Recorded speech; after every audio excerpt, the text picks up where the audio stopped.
Hello hi welcome नमस्ते, मेरा नाम ऋतिक और आज हम फिर से बात करने वाले हैं एक और इंटरेस्टिंग कंसेप्ट के बारे में। तो ये वीडियो सेमेस्टर 5 के उन बच्चों के लिए मोस्ट इंपॉर्टेंट होने वाली है जिनके पास सब्जेक्ट है इंट्रोडक्टरी डेवलपमेंट इकोनॉमिक्स। तो इस वीडियो में शुरू करने वाले हैं लेसन नंबर 7 जिसका नाम क्या है, बिग पुश। तो चलो शुरू करते हैं आज एक नया लेसन। लेसन नंबर 6 तक की वीडियोस अपलोड हो चुकी हैं। जिसने तो प्लेलिस्ट की बाकी वीडियोस ना देखी और आराम से जाएं प्लेलिस्ट में बाकी वीडियोस भी देख लेना ताकि आपके हर एक कंसेप्ट टॉपिक वाइज ही क्लियर होते चले जाएं। और इस कंप्लीट सीरीज के नोट्स ऑलरेडी बन चुके हैं। जिन बच्चों को नोट्स परचेज करने हैं वो इस नंबर पे जाए 9667836336 यहाँ जाके व्हाट्सएप करके नोट्स ले सकते हैं। अब आते हैं आज के कंसेप्ट के ऊपर। जो हमारा आज का कंसेप्ट है वो है बिग पुश का इंट्रोडक्शन, यानी कि बिग पुश होता क्या है। तो आज हम इससे शुरुआत करेंगे और किसी भी तरह की क्वेरी हो, किसी भी तरह की दिक्कत हो, उसके लिए कमेंट बॉक्स खुले हुए हैं, वहाँ पे आप कमेंट बॉक्स में कमेंट कर सकते हैं। और अगर वीडियो पसंद आए तो वीडियो को लाइक किए बिना मत जाना और चैनल को सब्सक्राइब भी कर देना ऐसी वीडियोस के लिए। तो चलो अब शुरू करते हैं आज का कंसेप्ट। तो हमारा आज का कंसेप्ट है वो है कि बिग पुश क्या होता है। तो big push theory of economic development, जहाँ पे हम थोड़ा सा डीप में बात करने वाले हैं आज। तो ऐसा कहा जाता है कि जो भी कंट्री जो है वो अंडर डेवलप्ड है, ठीक है, या फिर जो पॉवर्टी में अपना गुजारा कर रही हैं, उन कंट्रीज़ को अगर डेवलपमेंट की तरफ बढ़ना है तो उन्हें एक टाइम पे इन्वेस्टमेंट को बढ़ाना पड़ेगा। मतलब एक टाइम ऐसा आता है अगर उन्हें अपने आप को इनिशियल लेवल पर से उठाना है तो उन्हें ह्यूज इन्वेस्टमेंट करनी पड़ेगी, यानी कि बड़े लेवल का कैपिटल इंट्रोड्यूस करना पड़ेगा मार्केट के अंदर, जिसके जरिए वो अपनी कंट्री की ग्रोथ कर सकते हैं। और उसी बड़े अमाउंट को हम क्या बोलते हैं, बिग पुश, यानी कि जहाँ से इकोनॉमी में क्या आएगा, एक बड़ा पुश आएगा, यानी कि वो पैसा जो हम इन्वेस्ट करेंगे जिसके जरिए हमारा जो इकोनॉमिक सिस्टम है वो डेवलप होना शुरू कर देगा।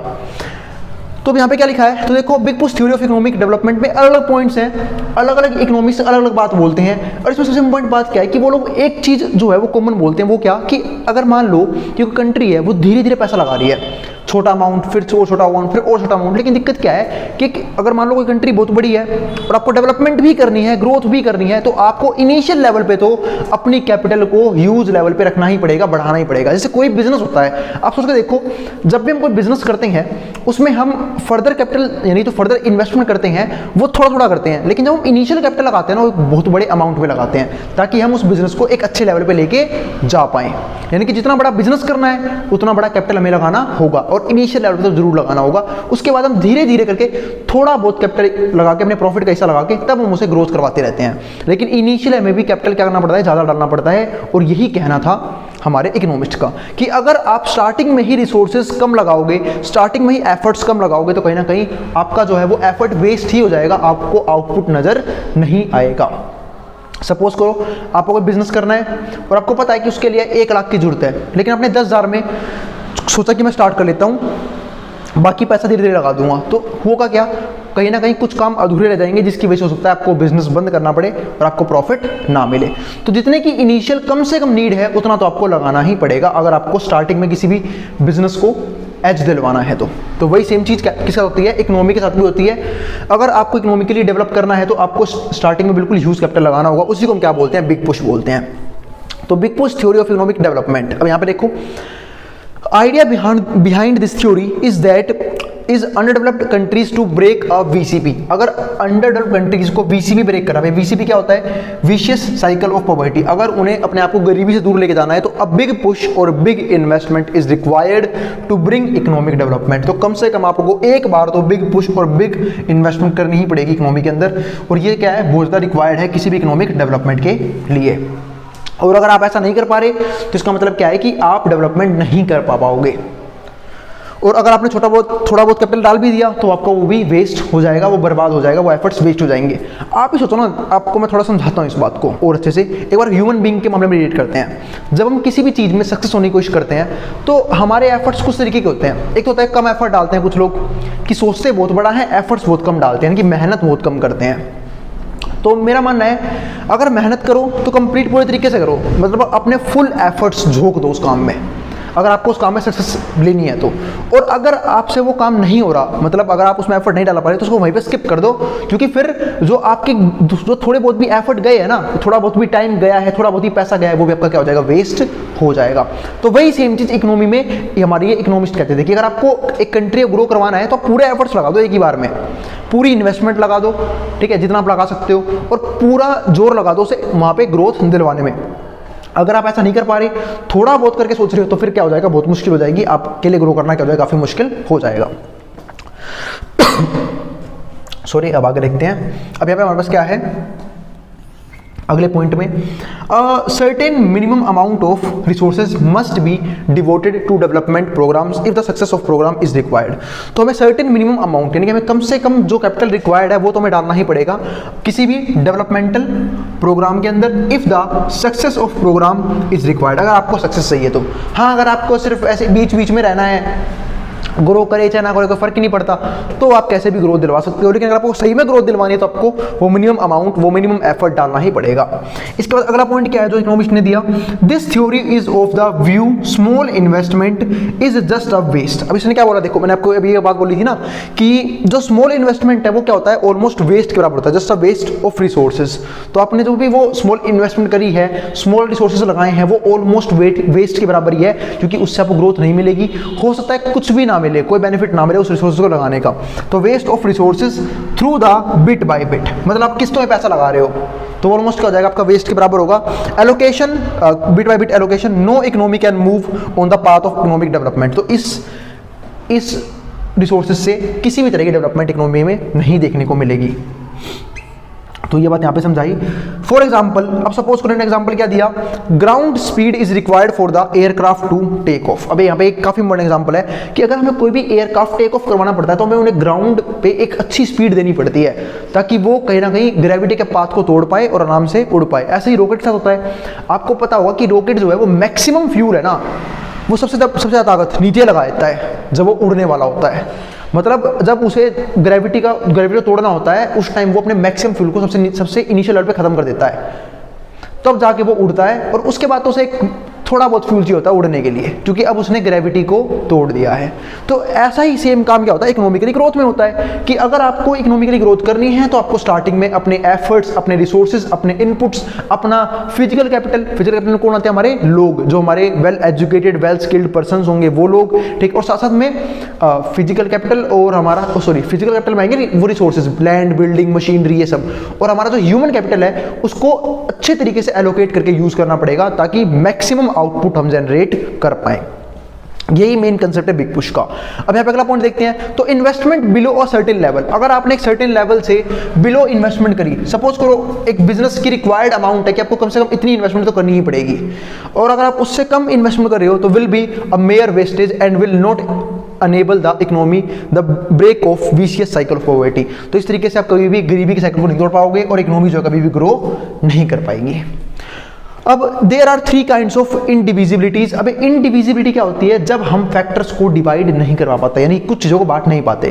क्योंकि डिविजिबल होने का मतलब क्या है कि वो चीज़ हम उसमें उतने हिस्सों में डिवाइड कर सकते हैं। आपने मैथ्स में पढ़ा होगा डिविजिबिलिटी का मतलब। अब जैसे मैं बोलता हूँ कि भाई जो 12 है वो 2 से डिविजिबल है, इसका मतलब मुझे 12 को 2 हिस्सों में बांटना है, तो बट क्या 6 और 6 है ना भाई, 6 और 6 में बढ़ जाएगा, 6 + 6 12 ही होते हैं।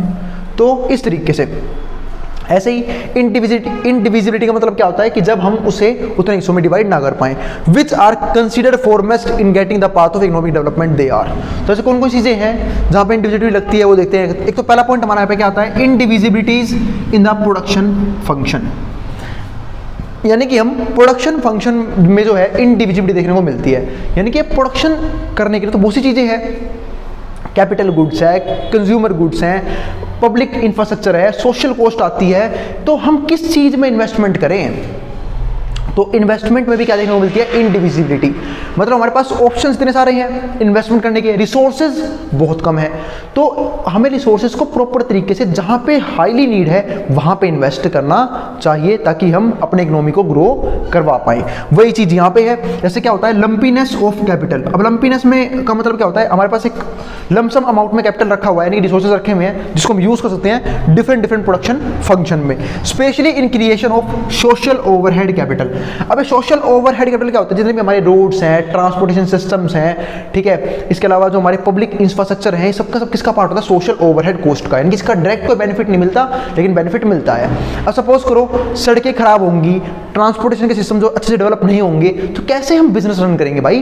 बिजनेस में चीज़ें बनती हैं एक जगह और उसे भेजा जाता है अलग अलग जगह, तो उसे भेजने के लिए हमारे पास ट्रांसपोर्टेशन सिस्टम तो होना चाहिए ना, रोड वगैरह तो वेल डेवलप होने चाहिए, हाईवेज होने चाहिए बड़े बड़े, ताकि हम उसे ईजी तरीके से कहीं पर भी भेज सकें। अगर हम उन चीज़ों को कंज्यूमर तक पहुंचा ही नहीं पा रहे तो बिजनेस तो लॉस में आ जाएगा। तो इसलिए जो है सोशल ओवरहेड कॉस्ट भी आती है यहाँ पे, यानी कि सोसाइटी की डेवलपमेंट भी होती है। इसके बारे में मैं बाद में अगले वीडियो में बिल्कुल डीप में बात करने वाला हूँ कि सोशल ओवरहेड कॉस्ट में कौन कौन सी चीज़ें हैं जो मोस्ट इंपॉर्टेंट है, ठीक है। तो अब इंडिविजुअल मतलब यही है कि भाई पैसा कहाँ लगाएं, इंडस्ट्रीज को डेवलप करने में लगाएं, एग्रीकल्चर को डेवलप करने में लगाएं, या फिर इन सोशल ओवरहेड कैपिटल पे लगाएं। और हर एक चीज़ के अपने आप में इंपॉर्टेंट है, और कितना कितना पैसा लगाएं ये भी क्या है, बहुत जरूरी है सोचना। ऐसा ना हो किसी एक सेक्टर में बहुत ज़्यादा पैसा लगा दिया, वहाँ पर उतनी डेवलपमेंट हो नहीं रही है, किसी में कम पैसा लगाया वहाँ पर डेवलपमेंट हो रही है, ठीक है, लेकिन वहाँ पर पैसा नहीं लगा पा रहे। तो ये सारी चीज़ें भी क्या है, बहुत ज़्यादा जरूरी होते हैं। इसके बाद क्या आता है हमारे पास, इनडिविजिबिलिटी ऑफ डिमांड। भाई डिमांड में भी तो होता है, डिमांड को भी कई बार बांट नहीं पाते, क्योंकि कई बार क्या होता है कि भाई कुछ कंज्यूमर इस चीज़ का डिमांड कर ले, ए गुड्स का, कुछ बी गुड्स का डिमांड कर ले, कुछ सी गुड्स का डिमांड कर ले। कई बार डिमांड क्या होता है हमारे कॉम्प्लीमेंट्री होते हैं। अब ये कॉम्प्लीमेंट्रिटी क्या होती है, डिमांड दो तरह के होते हैं, एक तो हमारा सब्स्टिट्यूट गुड्स, एक होता है कॉम्प्लीमेंट्री डिमांड। अब कॉम्प्लीमेंट्री डिमांड होती है कॉम्प्लीमेंट्री गुड्स की। इसका मतलब क्या है कि अगर मान लो एक फर्म है, अब एक फर्म जो है वो कॉम्प्लीमेंट्री गुड बना रही है, सपोज करो मार्कर और इंक बना रही है, अब वो डिमांड को यहाँ पे इंडिविजिबल नहीं कर सकती। अभी थोड़ी ना वो मार्कर बेचेगी, इंक बेचेगी नहीं, भाई कौन खरीदेगा? क्या मार्कर बिना इंक के चला सकते हैं क्या? अब मैं आपको बोलूँ कि आपने गाड़ी लेनी है पर आपको पेट्रोल नहीं बेचेंगे, कंट्री में पेट्रोल अवेलेबल नहीं है, कौन खरीदेगा गाड़ी? भाई क्या करेंगे, गाड़ी को घर में रखेंगे सजा के अच्छे तरीके से कि भाई ये हमारे पास एक गाड़ी है, ये हमने ली है जी वैगन, ये हमने ली है वैगनार, ठीक है, ये हमने लिया सेंट्रो, उसे खड़ी करके रख देंगे, उसमें ना हमारे पास पेट्रोल हम डलवा नहीं सकते, चला मुझे सकते नहीं, तो शो ऑफ कर रखेंगे हम गाड़ी सिर्फ, तो ऐसा पॉसिबल नहीं है। तो कुछ गुड्स ऐसे होते हैं जहाँ पे डिमांड को डिवाइड करना बहुत ही मुश्किल होता है, उन गुड्स को बोलते हैं कॉम्प्लीमेंट्री। अगर आपने एक चीज़ खरीदी है तो आपको दूसरी चीज़ भी खरीदनी ही पड़ेगी, वो आपकी नीड बन जाएगी फिर, वरना आप पहली वाली चीज़ भी खरीदोगे नहीं। तो इसी केस में क्या बोलते हैं, इंडिविजिबिलिटी ऑफ डिमांड। तीसरा पॉइंट हमारे पास क्या आता है, इंडिविजिबिलिटी ऑफ सेविंग्स एंड सप्लाई। कई बार जैसे डिमांड इंडिविजिबल थे, अब कई बार क्या होता है सप्लाई भी इंडिविजिबल होते हैं, यानी कि अगर कंज्यूमर को एक गुड्स बेचना है तो उसे दूसरा गुड्स भी बेचना पड़ता है। जैसे किसी को कार बेचनी है तो कंट्री में पेट्रोल भी अवेलेबल होना चाहिए बेचने के लिए, किसी को मार्कर बेचना है तो उसे इंक भी बेचना पड़ेगा, ताकि लोग जो है वो मार्कर और इंक की डिमांड साथ में कर पाएं और दोनों को इफेक्टिवली यूज कर पाएं। तो इसी को हम क्या बोलते हैं यहाँ पे, इंडिविजिबिलिटी ऑफ सप्लाई। अब बात करते हैं भैया इंडिविजिबिलिटी ऑफ सेविंग्स। हम सेविंग्स को भी हर जगह डिस्ट्रीब्यूट नहीं कर पाते प्रॉपर तरीके से, तो वो भी एक चीज़ क्या है, जरूरी है। मतलब कुछ लोग करते हैं, कुछ लोग नहीं करते, तो सेविंग के भी क्या होते हैं, अलग अलग प्रकार होते हैं। तो ये हमारा था आज का कंप्लीट टॉपिक, जहां हमने देखा कि बिग पुश जो है वो होता क्या है और इसकी क्यों नीड है एक कंट्री को इनिशियल लेवल पे ग्रोथ दिलाने के लिए। अब आते हैं आज कंसेप्ट के ऊपर। तो कंसेप्ट हमारा क्या है, social overhead capital basic support system. मतलब एक इकोनॉमी को बेसिक सपोर्ट सिस्टम कौन प्रोवाइड करता है, सोशल ओवरहेड कॉस्ट या फिर सोशल ओवरहेड कैपिटल। अब आते हैं कौन सा पैसा होता है जो सोशल ओवरहेड, अब देखो नाम क्या है, सोशल ओवरहेड, यानी कि ऐसे पैसा लगाना जो सोसाइटीज़ को, इंफ्रास्ट्रक्चर को डेवलप करने में हेल्प करे। अब ऐसा पैसा कहाँ पर लग सकता है वो देखना शुरू करते हैं फटाफट। तो बिल्कुल हमारी बेसिक नीड्स, मतलब जो जिनके बिना ऑलमोस्ट सर्वाइव करना थोड़ा मुश्किल हो, जैसे पावर जनरेशन। पहला क्या है हमारा, पावर जनरेशन। आप सब जानते हो कि पावर जो है, चाहे वो हमारी हमें डोमेस्टिकली यूज़ करना हो, चाहे हमें बिजनेस लेवल पे यानी कि इंडस्ट्रीज में यूज़ करना हो, दोनों जगह पावर की काफ़ी इंपॉर्टेंस है। पावर में क्या आते हैं, अलग पावर, जैसे इलेक्ट्रिसिटी एक पावर है, फ्यूल्स हैं कुछ जैसे पेट्रोल, डीजल, कोल, ये सब क्या है, पावर जनरेशन के कंसेप्ट के अंदर आते हैं। तो पावर की नीड दोनों जगह होती है, डोमेस्टिक लेवल पे भी और इंडस्ट्रीज लेवल पे भी हम एज अ एनर्जी उसे यूज़ करते हैं। जैसे कि आजकल सबसे ज़्यादा पावर में क्या यूज़ हो रहा है, इलेक्ट्रिसिटी, वो डोमेस्टिकली भी यूज़ हो रहा है और इंडस्ट्रीज में भी यूज़ हो रहा है। तो ये हमारे लिए क्या बन गया है, एक बेसिक नीड, क्योंकि इनके बिना सर्वाइव करना थोड़ा सा मुश्किल हो जाएगा। आज ही आप देखो, अगर आप अर्बन सिटीज़ में रहते हो तो वहाँ पे अगर सिर्फ कुछ घंटों के लिए लाइट चली जाए तो क्या हो जाता है, बिल्कुल हराम से हो जाता है रहना बिना लाइट के, तो ऐसा हो जाता है। ठीक है, तो पावर क्या है, काफ़ी इंपॉर्टेंट टॉपिक में आता है और काफ़ी इंपॉर्टेंट बेसिक नीड में आता है। इसके बाद क्या आता है, ट्रांसपोर्ट। सेकेंड लेवल पे जो हम कोई चीज़ यूज़ करते हैं हम क्या बोलते हैं, ट्रांसपोर्ट, यानी कि पावर हमने यूज़ कर ली। फिर हम सब जो है सोशल एनिमल है, हम सब जो है एक जगह रहने के हैबिचुअल नहीं है, हम सब ट्रैवल करते रहते हैं लगातार कहीं से कहीं। मतलब जैसे मान लो आप अपने घर से ऑफिस तक जा रहे हो, जहाँ पे आप काम करते हो, ठीक है, या फिर आप कहीं घूमने जा रहे हो, तो हर सारी चीज़ों में ट्रांसपोर्ट का यूज़ होता है। तो ये तो आ गया इंडिविजुअल लेवल पे ट्रांसपोर्ट का क्या यूज़ है।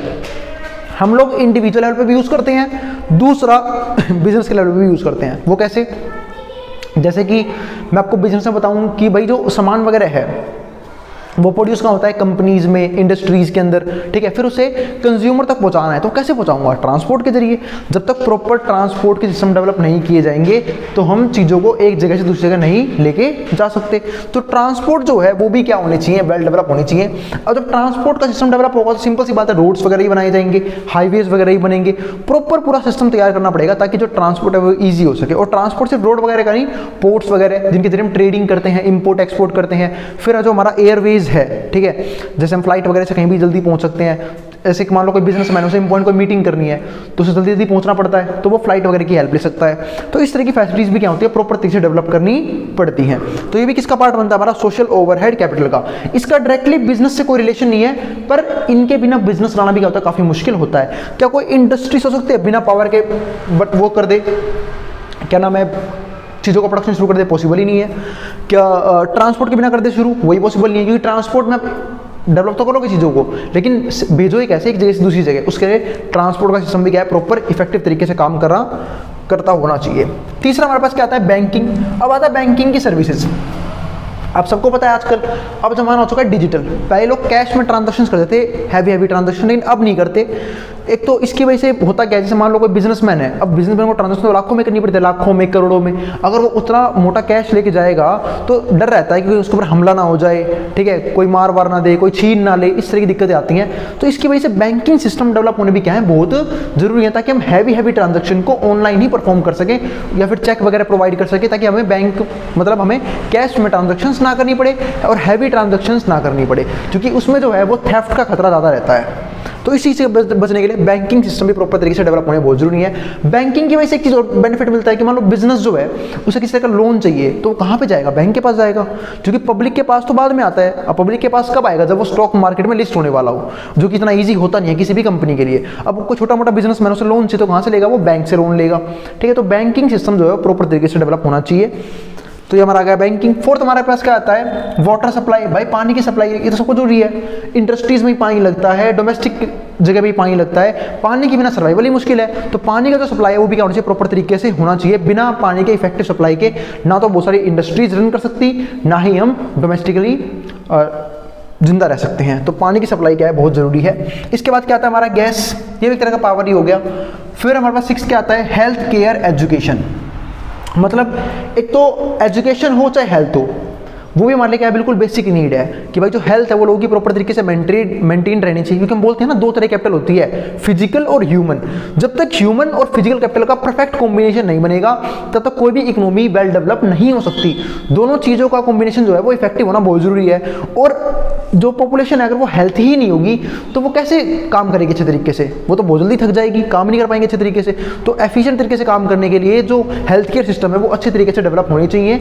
और इसके अलावा एजुकेशन, अब एजुकेशन का मतलब सिर्फ पढ़ा लिखा होना नहीं है, प्रॉपर तरीके से स्किल सेट भी देना बहुत जरूरी है आजकल के यूथ को या फिर जो भी अनएम्प्लॉयड लोग हैं, ताकि उन्हें भी एम्प्लॉयमेंट मिल सके। और हमारे लिए वो क्या बन जाएगी, इन्वेस्टमेंट। जैसे आजकल देखो हम लोग इतनी पढ़ाई करते हैं, इतनी स्किल सीखते हैं, क्यों, क्योंकि हम सेल्फ में इन्वेस्ट कर रहे होते हैं। जब तक हम स्किल्स नहीं सीखेंगे, हमारा माइंड अच्छे तरीके से काम नहीं करेगा, तो हमें कौन जॉब पर रखेगा, कोई नहीं रखेगा, हमें किसी तरह काम करना नहीं आएगा, हमें काम नहीं मिलेगा अच्छे तरीके से।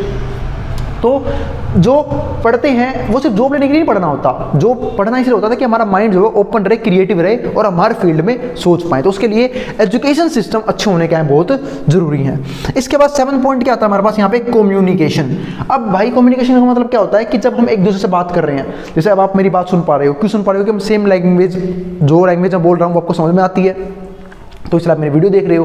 तो कम्युनिकेशन सिस्टम जो है वो अच्छे तरीके से डेवलप होने बहुत जरूरी है, ताकि लोग जो हैं वो आपस में ट्रांजैक्शंस वगैरह की या फिर जो भी टॉपिक्स हैं वो डिस्कस कर सके। तो कम्युनिकेशन सिस्टम भी है जो क्या होनी चाहिए, हेल्थी होनी चाहिए, हर जगह से होनी चाहिए। जैसे कि आजकल तो है सबके पास मोबाइल फ़ोन्स हैं, ठीक है, लैंडलाइंस हैं, जहाँ पर हम ईजिली कम्युनिकेट कर पाते हैं, और भी बहुत सारे सिस्टम ने डेवलप कर रखे हैं कम्युनिकेशंस के लिए।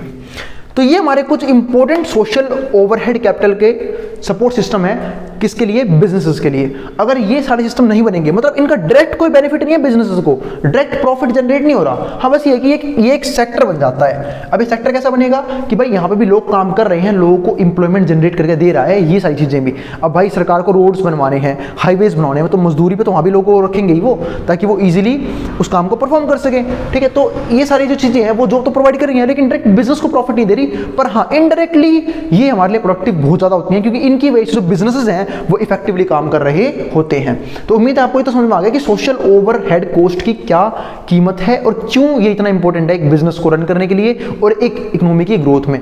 आप जाओगे जितने भी रिच शहरों में, या फिर मैं बात करूँ यहाँ पे डेवलप्ड कंट्रीज़ में, यूके, यूएसए, चाइना, यहाँ पे सिस्टम जो है वो बिल्कुल वेल डेवलप्ड है, ताकि थोड़ी सी भी दिक्कत नहीं आनी चाहिए। जैसे इंडिया में तो क्या होता है, भी अगर आप रूरल एरियाज़ में गए वहाँ पे टूटी फूटी सड़कें मिल जाएंगी आपको, शहरों में भी कई जगह मिल जाएंगी, बहुत सी प्रॉब्लम आती है इन पब्लिक यूटिलिटीज़ में, लेकिन वहाँ पे इस तरह की कोई प्रॉब्लम नहीं होती। वहाँ पे ये सारी चीज़ें जो है बिल्कुल बढ़िया साफ़ सुथरी होती हैं, ताकि ट्रांजैक्शंस जो हैं बिजनेसेस की वो रुकनी नहीं चाहिए।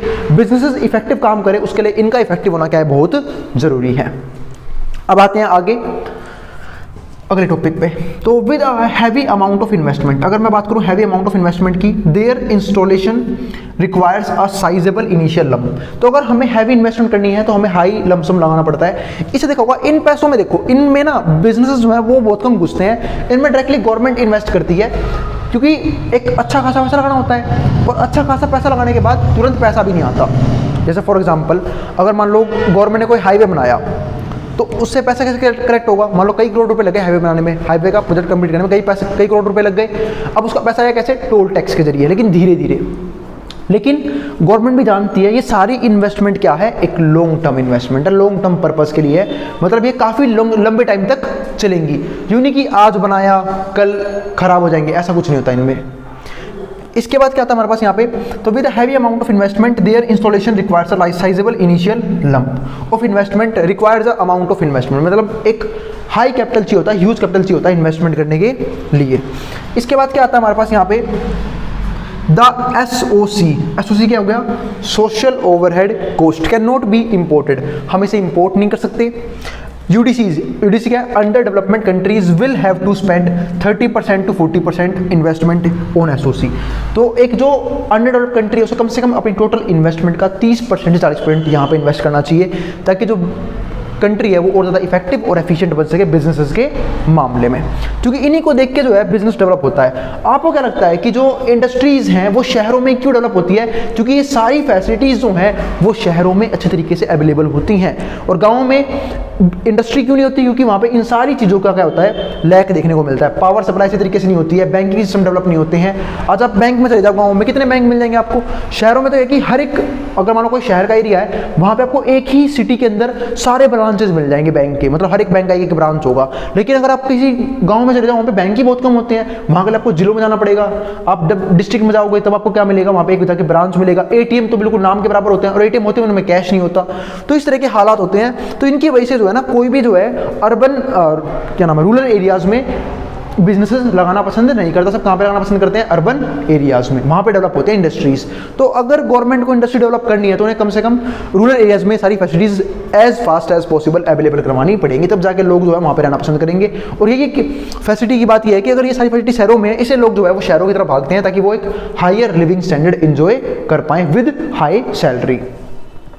अब अगर देखो SOC attached with a following indivisibilities, इसके साथ साथ एसओसी के अंदर भी कुछ इंडिविजिबिलिटीज देखने को मिलते हैं। कौन कौन सी है वो डिस्कस करते हैं। पहला क्या है हमारे पास, अब देखो इंडिविजिबिलिटीज इन प्रोडक्शन फंक्शन।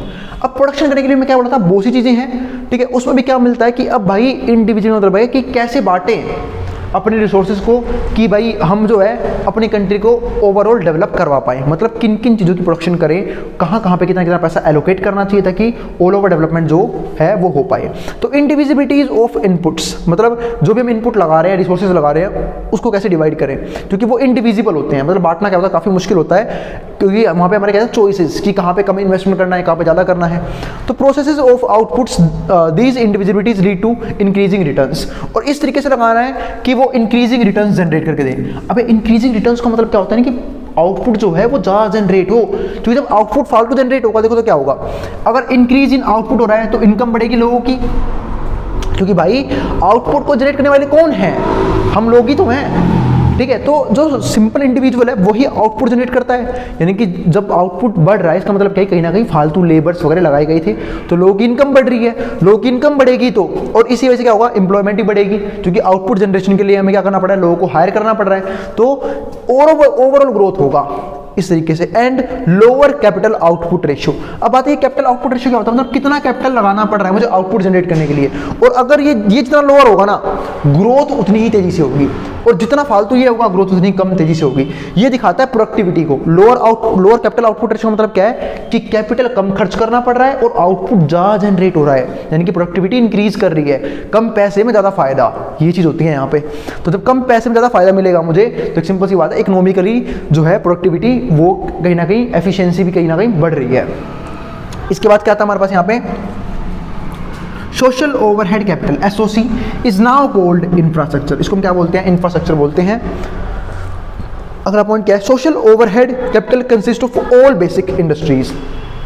इसके अंदर वो सारी बेसिक इंडस्ट्री आती हैं जो सपोर्ट सिस्टम तैयार करती हैं दूसरे बिजनेस के लिए। For example transport system, transport के ऊपर ही बहुत सारी इंडस्ट्रीज हैं।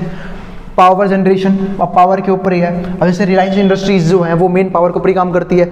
कम्युनिकेशंस स्किल्स जो है वो क्या होनी चाहिए, बेटर होनी चाहिए। बैंकिंग काफ़ी इफेक्टिव होनी चाहिए। सच अदर पब्लिक यूटिलिटीज़, और जो और भी हमारी पब्लिक यूटिलिटीज़ हैं वो भी काफ़ी बेहतर तरीके से काम करेगी, तब जाके हमारा एक सपोर्ट सिस्टम तैयार होगा पूरे इकोनॉमी का। और जब सपोर्ट सिस्टम तैयार होगा तो वहाँ पे इंडस्ट्रीज़ और बिजनेसेस वो डेवलप करेंगे अच्छे तरीके से। इसके बाद क्या आता है हमारा अगला पॉइंट जो आता है वो आता है most important effect of the individualities is investment opportunities created in other industries. जैसे जैसे हम लोग कहाँ पे इन्वेस्ट करते हैं, एसओसी पे। एसओसी किसमें, सोशल ओवरहेड कॉस्ट में अपना पैसा लगाते हैं, यानी कि सोशल ओवरहेड कैपिटल को रेज करते हैं, यानी कि कहीं ना कहीं हम जो है वो इन सारी बेसिक नीड्स के ऊपर काम कर रहे हैं। इसकी वजह से होता क्या है, अपॉर्चुनिटीज मिलती हैं इन्हें बिजनेस को मार्केट में एंटर करने की। जैसे मैंने आपको अभी भी एग्जाम्पल दिया, अगर शहरों के साथ साथ गाँवों में भी ये सारी बेसिक फैसिलिटीज अवेलेबल करवा दी जाए तो होगा क्या, जो इंडस्ट्रीज हैं वो गाँवों में भी लगाई जाएंगी। क्यों, क्योंकि गाँवों में भी प्रॉपर रिसोर्सेज हैं, वो भी चीप रेट पे। और फिर जो लोग, जो शहरों में इतना रश है वो रश कम हो जाएगा, लोग जहां पे रहते हैं वहीं पे अपना काम ऑपरेट कर पाएंगे और वहीं से काम करेंगे, ताकि जो है इनकम भी जनरेशन होता रहे, ठीक है, और काम भी लोगों को अच्छे से प्रोवाइड किया जा सके, और इंप्लॉयमेंट भी जनरेट होगी, क्योंकि वो हमारी सबसे बड़ी प्रॉब्लम है। क्योंकि इंप्लॉयमेंट जनरेट हो नहीं रही है, क्योंकि इंडस्ट्रीज में लैक है। इंडस्ट्री में लैक क्यों है, क्योंकि जो बेसिक फैसिलिटीज हैं ये all over the India available नहीं है, यानी कि हर जगह अवेलेबल नहीं है, जिसकी वजह से इंडस्ट्री डेवलप नहीं हो रही है। इसकी वजह से इंप्लॉयमेंट जनरेट नहीं हो रहा, और इंप्लॉयमेंट जनरेट नहीं हो रहा तो क्या हो रहा है, अपने आप ही जो पैसा है वो, मतलब लोगों की इनकम जो है राइज नहीं कर रही है, यानी कि पैसा जो है सब तक नहीं पहुंच पा रहा। इसी को हम एक बात और कह सकते हैं, अनइक्वल डिस्ट्रीब्यूशन ऑफ इनकम। तो इस तरीके से जो है वो दिक्कत हो रही है। तो ये थी आज की हमारी कंप्लीट वीडियो। उम्मीद है आपको सोशल ओवरहेड कॉस्ट की इंपॉर्टेंस समझ में आ गई होगी। अब आते हैं आज एक कंसेप्ट के ऊपर। तो कंसेप्ट हमारा क्या है, इंडिविजिबिलिटीज ऑफ टाइम। अब ये इंडिविजिबिलिटी ऑफ टाइम का मतलब क्या है कि हम सब जानते हैं कि सोशल ओवरहेड कॉस्ट या फिर कैपिटल में खर्चा इसलिए जरूरी होता है क्योंकि उसमें हम कुछ ऐसे इंफ्रास्ट्रक्चर या फिर पब्लिक यूटिलिटीज डेवलप करते हैं जिनसे हमें डायरेक्ट बेनिफिट नहीं मिलता, लेकिन वो बिजनेस को रन करने में हेल्प करते हैं। इसलिए उस पर खर्चा करना क्या होता है, बहुत जरूरी होता है। तो बात ये कि यहाँ पे टाइम की इंडिविजिबिलिटीज कैसे है, देखो समझते हैं। तो creation of social overhead capital must preceded other directly productive industries. तो हम सोशल ओवरहेड कैपिटल पे खर्चा इसलिए करते हैं ताकि और जो प्रोडक्टिव इंडस्ट्रीज हैं वो डेवलप की जा सके, क्योंकि बिजनेसेस ऐसी जगह ही डेवलप होंगी जहाँ पे फैसिलिटीज जो है प्रॉपर तरीके से अवेलेबल है, यानी कि जो बेसिक फैसिलिटीज है, जैसे कि पावर हो सकता है, वाटर सप्लाई हो सकता है, ट्रांसपोर्टेशन सिस्टम हो सकता है। तो जहाँ पे सारी चीज़ें वेल डेवलप होंगी वहीं पे इंडस्ट्रीज डेवलप होती है, यानी कि ये कुछ पब्लिक यूटिलिटीज़ हैं जहाँ पे ये सारी फैसिलिटीज़ मिलेंगी, बिजनेसमैन वहीं अपना बिजनेस सेटअप करने की कोशिश करते हैं। तो अब इसके बाद देखते हैं, तो so that it is irreversible और इंडिविजिबल इन टाइम। तो ये हमारा इरिवर्सिबल है, मतलब इसको हम रिवर्स नहीं कर सकते। अगर हमें बिजनेस सेटअप करवाने हैं कि जो भाई हम चाहते हैं कि इंडस्ट्रीज आए उस जगह पे बिजनेस सेटअप करें, तो हमें वो सारी फैसिलिटीज़ प्रॉपर तरीके से टाइम टू टाइम प्रोवाइड करनी ही पड़ेगी। और अगर हम टाइम टू टाइम प्रोवाइड नहीं कर पा रहे, इसका मतलब क्या है कि वहाँ बिजनेस सेटअप नहीं हो सकते। अब देखो, ये जो सारी फैसिलिटीज़ का नाम लिया मैंने, चाहे वो पावर हो, चाहे वो ट्रांसपोर्टेशन हो, चाहे वो गैस सप्लाई हो, वाटर सप्लाई हो, एजुकेशन हो, हेल्थ केयर हो, ये सब कहाँ मिलते हैं? तो ये सबसे ज़्यादा फैसिलिटीज़ अवेलेबल होती हैं अर्बन सिटीज़ में। तो इसलिए जो बिजनेस है या फिर जो इंडस्ट्रीज़ हैं वो सबसे ज़्यादा डेवलप कहाँ पे करती हैं, जो अर्बन सिटीज़ हैं वहाँ पे। इसलिए कोई बिजनेसमैन जो है वो रूरल एरिया में अपने बिजनेस को सेटअप करना नहीं चाहता, क्योंकि वहाँ पे कहीं ना कहीं इन फैसिलिटीज़ की, इन बेसिक फैसिलिटीज़ की लैक देखने को मिलती है, यानी कि वहाँ पे कमी होती है इन बेसिक फैसिलिटीज़ की। इसकी वजह से बिजनेसमैन जो है वो हमेशा अपनी इंडस्ट्रीज़ को अर्बन सिटीज़ में डेवलप करता है, ना कि रूरल सिटीज़ में। तो ये हमारा क्या था, इंडिविजिबिलिटीज ऑफ टाइम। इसके बाद क्या आता है, इंडिविजिबिलिटीज ऑफ क्रिएटिंग एसओसीज। अब कौन कौन सी इंडिविजिबिलिटी है, पहले तो क्या आता है, इंडिविजिबिलिटीज ऑफ टाइम। तो SOC is irreversible in time as it has to be provided before setting up directly productive industry. तो अब ये इरिवर्सिबल है एसओसी। अब एसओसी इरिवर्सिबल क्यों है, क्योंकि पहले हमें ये डेवलप करने ही होंगे तभी हमारे बिजनेस डेवलप होंगे, और अगर हम ये डेवलप नहीं कर रहे तो बिजनेस भी डेवलप नहीं होंगे।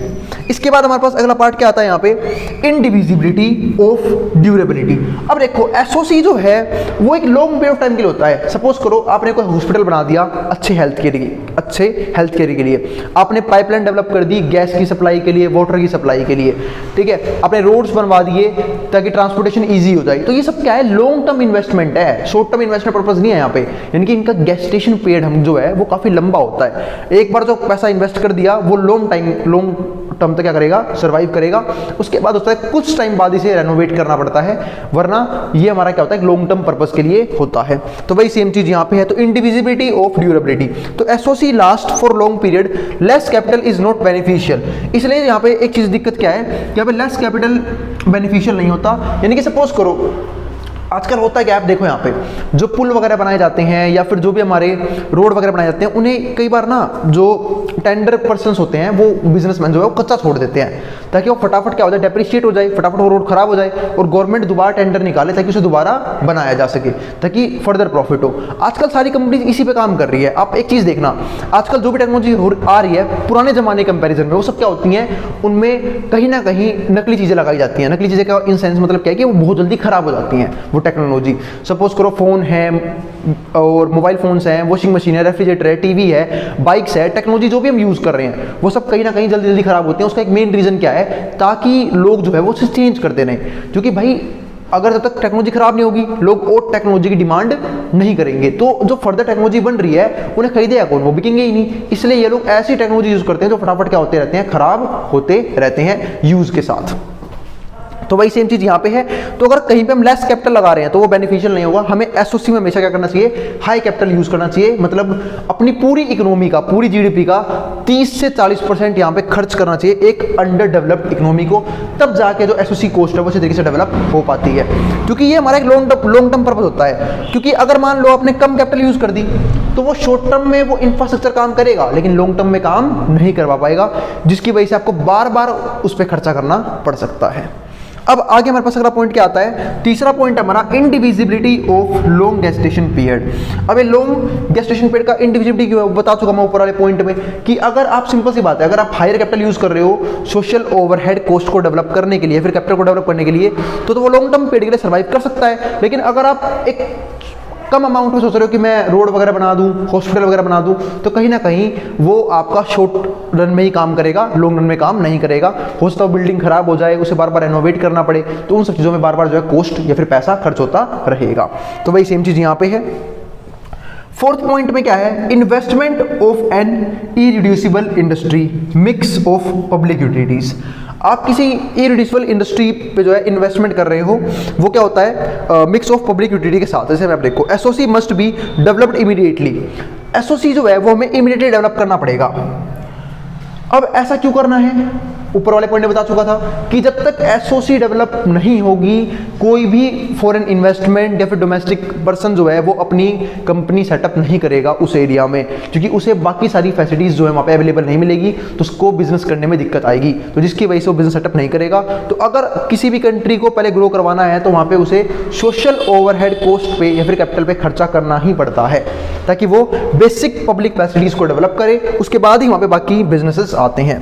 तो isolated facilities will not be beneficial. सिर्फ छोटी मोटी फैसिलिटी से काम नहीं चलेगा, उन्हें प्रॉपर डेवलपमेंट करनी पड़ेगी। आप चाहे कितनी डेवलपमेंट इकोनॉमी देख लो, चाहे वो यूएसए की हो, चाइना की हो, हमारा अमेरिका यूके की हो, इन सब में क्या बात है, इन सब लोगों ने पहले ही सोशल ओवरहेड कॉस्ट को डेवलप किया था, यानी कि पहले बेसिक नीड्स कंप्लीट करी थी। आप ये देखो ना, जब अंग्रेज इंडिया में आए थे तो उन लोगों ने रेलवे लाइनें सेटअप करी थी, कम्युनिकेशन डेवलप किया था, बेसिक फैसिलिटीज, एजुकेशन को इंप्रूव करने की कोशिश करी थी कि सबके सब जो हैं एजुकेटेड पीपल यहाँ पे रहें। तो ये सारी चीज़ें उन्होंने इंप्रूव करी थी, हमारे बेनिफिट के लिए नहीं, अपने बेनिफिट के लिए, ताकि ट्रेडिंग सिस्टम को, बिजनेस को अच्छे तरीके से डेवलप कर पाए। अब अगर मान लो रेलवे नहीं होता तो उनको ट्रांसपोर्टेशन में दिक्कत आती, तो कहाँ से चलाते बिजनेस, तो बिजनेस को सर्वाइव करना बहुत मुश्किल हो जाता। इसलिए इन लोगों ने पहले बेसिक नीड्स कंप्लीट करी, उसके बाद जाके बिजनेस उन्होंने स्टार्ट किए थे, बिजनेस शुरू किए थे अच्छे तरीके से।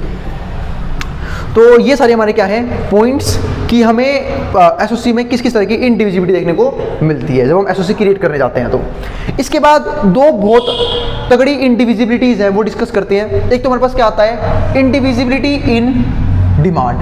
अब बात यह है कि भैया ये इंडिविजिबिलिटी इन डिमांड क्या है वो डिस्कस करते हैं। तो यूडीसी क्या है, under development countries have small size market. अब भाई जो भी अंडर डेवलप्ड कंट्रीज होंगी उनकी मार्केट क्या होगी, काफ़ी छोटे साइज की होगी, यानी कि बिजनेस क्या होंगे, काफ़ी छोटे लेवल पे डेवलप हो रखे होंगे, बड़े लेवल पे कोई बिजनेस नहीं होगा।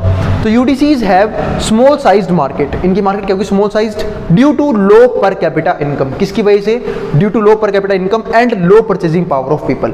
क्योंकि एक तो लोगों की इतनी इनकम नहीं है कि लोग इतने बड़े लेवल पे इन्वेस्टमेंट कर सके, दूसरा लोगों की जो परचेजिंग पावर है वो भी क्या है, कम है। क्यों, लो इनकम होने की वजह से।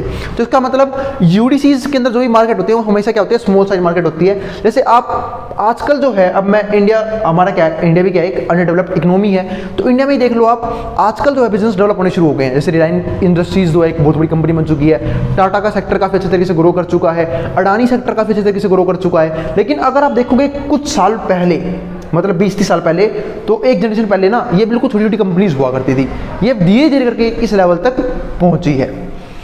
अब इसके बाद हमारे पास क्या आता है, it can be taken care of by expanding the size of market and developing complementary industries together. और हम ऐसा कैसे कर सकते हैं, ध्यान रखना, इंडिविजिबिलिटी ऑफ डिमांड का मतलब यहाँ पे क्या है कि डिमांड को किस तरीके से डिस्ट्रीब्यूट करना है। अब अगर हमें एक्सपेंड करना है किसी भी इकोनॉमी को, उसका एक तरीका क्या है कि आप एक साथ बहुत सारी इंडस्ट्रीज पर ध्यान देना शुरू कर दो। सपोज करो मुझे इंडस्ट्रियल सेक्टर पे ग्रो करना है, तो कैपिटल सिर्फ एक जगह मत लगाओ कि सिर्फ मुझे इस, अब इंडस्ट्रीज के अंदर भी सेक्टर होते हैं ना बहुत सारे, तो उन सेक्टर में से हर एक सेक्टर, जैसे कि ऑटोमोबाइल अपने आप में एक सेक्टर है, कम्युनिकेशन एक सेक्टर है, ठीक है, पावर एक सेक्टर है, तो ये सारी कुछ क्या है, सेक्टर है इंडस्ट्रीज के। तो हमें सबकी डेवलपमेंट एक साथ करनी पड़ेगी ताकि जो इंडस्ट्रियल सेक्टर है वो एक साथ ग्रो करे। तो वही सेम चीज यहाँ पर लिखी है, तो it can be taken care of by expanding the size of market. तो हमें एक तो साइज ऑफ मार्केट को एक्सपेंड करना पड़ेगा and developing complementary industries together. और जो भी कॉम्प्लीमेंट्री इंडस्ट्रीज हैं, कॉम्प्लीमेंट्री इंडस्ट्रीज की बात मैंने प्रीवियस वीडियो में भी की थी, जहां मैंने समझाया था कि जब एक इंडस्ट्री दूसरे के बिना सर्वाइव ही ना कर पाए। सपोज करो मुझे मार्कर और अगर मुझे मार्कर बेचनी है तो मुझे इंक भी बेचनी पड़ेगी साथ साथ, क्योंकि लोग जो है मार्कर को बिना इंक के क्यों लेंगे जब उसे वो बार बार यूज ही नहीं कर सकते। तो इस तरीके से जो है इसे बोलते हैं कॉम्प्लीमेंट्री सेक्टर, कि अगर एक सेक्टर को ग्रो करना है तुम्हें दूसरे सेक्टर में ही पैसा लगाना पड़ेगा, तभी दोनों क्या होंगे, ग्रो करेंगे, क्योंकि दोनों एक दूसरे पे क्या है, डिपेंडेंट हैं। और अगर डिपेंडेंट नहीं है तो आप इंडिविजुअली भी ग्रो कर सकते हो। तो ये एक चीज होती है यहाँ पे। इसके बाद हमारे पास अगला पॉइंट क्या आता है, इंडिविजिबिलिटी इन सप्लाई ऑफ सेविंग्स। अब ये बात आती है कि भाई इंडिविजिबिलिटी ऑफ सप्लाई ऑफ सेविंग्स क्या होता है। देखो किसी भी कंट्री को, पहले इस टॉपिक को समझा देता हूँ, किसी भी कंट्री को अगर ग्रो करना है तो उसको अपने सेविंग्स हाई रखने पड़ते हैं। अब सेविंग्स, पहले बताओ सेविंग होता क्या, वो समझ लो। सेविंग का मतलब होता है इनकम माइनस एक्सपेंडिचर। पहले आपने कितना कमाया, उसमें से कितना आपने खर्च कर दिया, कितना बचाया। यानी कि यहाँ पे मैं बात कर सकता हूँ कि सेविंग्स की हम बात किस पे कर रहे हैं, पूरे इकोनॉमी लेवल पे। तो सेविंग्स का इकोनॉमी लेवल से मतलब यहाँ पे क्या है कि जो भी आपके रिसोर्सेज हैं आप उसको एफिशिएंटली यूज कर रहे हो बिना वेस्ट किए हुए, उसी को बोलते हैं कि भाई अपने रिसोर्सेज को आप सेव कर रहे हो। फिर जो रिसोर्सेज बचेंगे उसे आप क्या करोगे, इन्वेस्ट कर दोगे। यानी कि जो भी इनकम आपकी बचेगी, जो भी आपकी सेविंग्स होगी, सब क्या कर दोगे, इन्वेस्ट कर दोगे। Higher the savings higher the returns, ये फंडामेंटल यहाँ पे काम करता है। तो indivisibility in supply of saving में क्या आता है वो देखते हैं। तो a specific amount of investment can be made in presence of specific savings. तो अगर किसी कंट्री के पास एक स्पेसिफिक सेविंग है तो वो उतनी ही इन्वेस्टमेंट कर सकती है, मतलब जितनी ज़्यादा बचत होगी उतनी ज़्यादा क्या होगी, इन्वेस्टमेंट होगी। तो इसलिए हमें स्टार्टिंग में अपनी सेविंग्स को इंक्रीज करना पड़ता था कि हम इन्वेस्टमेंट इंक्रीज करें। इन्वेस्टमेंट इंक्रीज करेंगे तो प्रोडक्टिविटी बढ़ेगी, और प्रोडक्टिविटी बढ़ेगी तो कहीं ना कहीं इनकम फिर से क्या हो जाएगा, राइज कर जाएगा। अब देखो होता क्या है, but in case of UDC, अब यूडीसी क्या है, अंडर डेवलपमेंट कंट्रीज या फिर economies, because of lower incomes. अगर हम लोअर इनकम की बात करें, क्योंकि यहाँ पे क्या होता है, लोअर इनकम तो लोगों की, अब इंडिया में देखो, इंडिया में पर कैपिटल इनकम क्या है, कितनी ज्यादा कम है। तो लोअर इनकम होने की वजह से द सेविंग रिमेन लो, तो सेविंग जो होता है क्या होती है, बहुत ज्यादा कम हो जाती है, क्योंकि भाई पैसा ही नहीं है। पैसा ही लिमिटेड है। अब पैसा कमाई आप इतना ही रहे हो कि जिससे आप सिर्फ अपनी बेसिक नीड्स कंप्लीट कर सकते हो, तो भाई पैसा बचेगा कैसे? बहुत मुश्किल है पैसा बचाना। तो वही सेम चीज़ यहाँ पे है। तो the savings remains low, saving जो है बहुत कम बचती है। देयरफॉर व्हेन इनकम इंक्रीजेज, जब इनकम इंक्रीज करती है due to an increase in investment, तो अगर आपने इन्वेस्टमेंट इंक्रीज करी है तो आपकी इनकम भी इंक्रीज करेगी। Then MPS must be greater than APS. अब एमपीएस क्या होती है? एमपीएस को हम बोलते हैं मार्जिनल प्रोपेंसिटी टू कंज्यूम, यानी कि आप इनकम बढ़ने के साथ साथ अपना खर्चा किस लेवल पे बढ़ा रहे हो। तो उन्होंने यही बोला है कि जो सेविंग है वो ज़्यादा होनी चाहिए खर्चे से, एवरेज प्रोपेंसिटी टू कंज्यूम से, यानी कि जो एमपीएस है वो फालतू होना चाहिए एपीएस से। इसका मतलब क्या है कि देखो, एक कंज्यूमर सोचता भी यूँ नहीं है। अगर कोई भी एक समझदार कंज्यूमर है, मैं बेवकूफ़ों की बात नहीं कर रहा, तो वो लोग पता क्या करते हैं, जब उनकी इनकम राइज करती है अपने खर्चे को कांस्टेंट रखते हैं, या तो कांस्टेंट रखेंगे या थोड़ा सा बढ़ाएंगे। और क्या बढ़ाएंगे? सबसे ज़्यादा अपनी सेविंग्स को, अपनी सेविंग को बढ़ाएंगे और उसे क्या करेंगे? इन्वेस्ट करेंगे, ताकि वहाँ से भी क्या आ जाए, उनका पैसा मल्टीप्लाई होना शुरू हो जाए और उन्हें हायर इनकम मिले, यानी कि रिटर्न्स उन्हें क्या मिले? एक्स्ट्रा रिटर्न्स जनरेट हो उनके लिए। तो वही चीज़ यहाँ पे है कि अगर मान लो आपकी इन्वेस्टमेंट जो है वो इंक्रीज हो गई है, तो यानी कि आपकी इनकम इंक्रीज हो गई है, और अगर आपकी इनकम इंक्रीज हो गई है तो आप अपने खर्चे को कम रखो, अपनी सेविंग्स को फिर बढ़ाओ, ताकि आप फर्दर इन्वेस्टमेंट कर पाओ। इस तरीके से कोई भी कंट्री ग्रो करती है।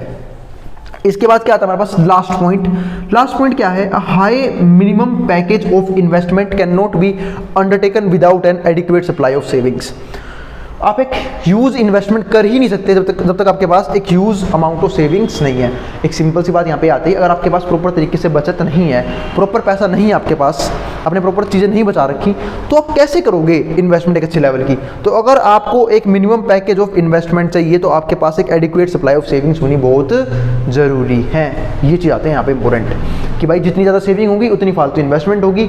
और आप सोचोगे मैं इन्वेस्टमेंट करूँगा कर्जा लेके, तो भाई वहाँ पे रिस्क हाई इन्वॉल्व हो जाता है। सपोज करो कि ऐसा कोई भी गवर्नमेंट, कोई भी इकोनॉमी कर सकती है कि वो वर्ल्ड बैंक से, ठीक है, या फिर हमारा जो ये है इंटरनेशनल मॉनेटरी फंड, ठीक है, IMF, यहाँ से ले ले पैसा। लेकिन दिक्कत क्या है कि यहाँ से पैसा ले तो ले वो, अब अगर मान लो वो इन्वेस्टमेंट फेल हो गई, वो पैसा जो है जहाँ पे लगाया था वो डूब गया वो पैसा, तो उसे चुकाने में हायर इंटरेस्ट के साथ कंट्री की इकोनॉमी और ज़्यादा डूब जाएगी। ऐसी बहुत सी इकोनॉमी मैंने पास्ट में देखी है। जिन लोगों ने जर्मनी का कंसेप्ट पढ़ा हो, तो जर्मनी ने अपने आप को बर्बाद कर लिया इस चक्कर में। जैसे वर्ल्ड वॉर सेकंड हुआ था तो बेचारा कर्जे में डूब गया, ठीक है, कर्जे में डूब गया तो भाई उसे बार बार क्या देना पड़ रहा था? पैसा चुकाना पड़ रहा था, कर्जे का विद हायर इंटरेस्ट। और एक क्वेश्चन मेरे दिमाग में यहाँ पे ये भी आया, कई जन मुझसे भी पूछते हैं कि भैया जब हमारे पास, हमारे RBI के पास, रिजर्व बैंक ऑफ इंडिया के पास खुद की नोट छापने की मशीन है, तो एक सिंपल सी बात है कि वो इतने सारी नोट छाप क्यों लेती कि सबको प्रोवाइड कर दे ताकि गरीब भी क्या हो जाए? अमीर हो जाए। पर भाई एक बात हमेशा ध्यान रखना, कभी भी किसी भी इकोनॉमी में जितना पैसा घूम रहा होता है ना, सर्कुलेशन में होता है, उस कंट्री में इन्फ्लेशन उतना ही ज़्यादा होता है और उस कंट्री की इकोनॉमी उतनी ही घटिया होती है। ये काम जर्मनी ने किया था, उसने खुद ही नोट छापने शुरू कर दिए थे और ऐसे हालात हो गए थे कि उनकी करेंसी डेप्रिशिएट होकर बहुत गिर गई थी एज कम्पेयर टू USD, यानी कि USA की जो डॉलर है उसको हम बोलते हैं USD, उससे कंपैरिजन में बहुत घट गई थी उसकी वैल्यू। यहाँ तक कि वहाँ पे ब्रेड जो है ना, ब्रेड लेने के लिए सिर्फ लोगों को गड्डियाँ लेके जानी पड़ती थी नोटों की, इतने नोट छाप दिए थे। क्योंकि एक सिंपल सी बात आप समझो ना, अगर मान लो सबको ही अमीर कर देंगे, RBI सबके लिए नोट छाप देगी, तो भाई होगा क्या? सबके सब डिमांड करना शुरू कर देंगे, डिमांड करेंगे, प्राइस वापस हाई हो जाएंगे, तो किसी तरह का कोई भी फर्क नहीं पड़ने वाला है। तो ये एक दिक्कत हो जाती है। तो इसलिए इकोनॉमी में जितने नोट रन करेंगे, जितना पैसा सर्कुलेशन में होगा, महंगाई उतनी ही बढ़ेगी। और आप धीरे धीरे देख भी रहे हो, RBI नोट छाप रही है तो महंगाई और ज़्यादा बढ़ रही है, ना कि कम हो रही है। तो ये था हमारा आज का कंप्लीट कंसेप्ट। उम्मीद है आपको आज के हर टॉपिक क्लियर हो गए होंगे। मिलेंगे हम अगली वीडियो में जहाँ पे हम बात करेंगे नए लेसन के बारे में। लेसन नंबर 7 हमारा यहाँ पे खत्म हो गया है। फिर भी किसी भी तरह की क्वेरी आ जाए, कोई भी टॉपिक समझना है, उसके लिए कमेंट बॉक्स में कमेंट कर देना, मैं उस क्वेरी को रिजोल्व करने की पूरी कोशिश करूँगा, ठीक है। और किसी प्रकार के सजेशन हो उसके लिए भी आप मुझे कमेंट बॉक्स में कमेंट कर सकते हैं। और अगर वीडियो पसंद आई हो तो वीडियो को लाइक किए बिना मत जाना और चैनल को सब्सक्राइब भी कर देना ऐसी वीडियोस के लिए। मिलेंगे अगली वीडियो में, तब तक के लिए ये वीडियो देखते रहना। अब जिसको जो उतार सकता है मैं बोर्ड के सामने से।